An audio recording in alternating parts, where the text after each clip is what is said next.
Okay, so I was reading First Samuel, and it really got me thinking that not because the Lord has anointed us and put us in a certain place, that means we are inevitable to be replaced the next day.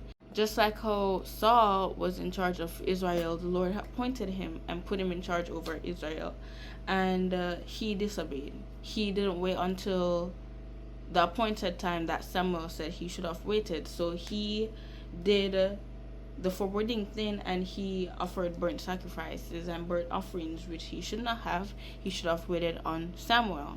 And when Samuel finally came, instead of being established over the kingdom forever, the Samuel came to him and said, "Hey, you should have obeyed. You disobeyed. You did the forbidden thing, and you offered burnt sacrifices and burnt offerings when you should not have. You should have waited." And because of his disobedience, and because Saul was taking this upon his hand, because he was fearing the people, he was putting his status over the Lord word. He was putting his status over what Samuel, the appointed of the Lord, had said.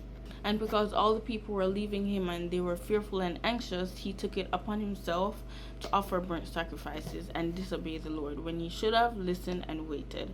And because of that, he is not going to be established forever over Israel. And the moment Samuel came, because of Saul's disobedience, he says in 1 Samuel 13 verse 14, "But now your kingdom shall not endure. The Lord has sought out for himself a man, David, after his own heart. And the Lord has appointed him as leader and ruler over his people, because you have not kept what the Lord had commanded you."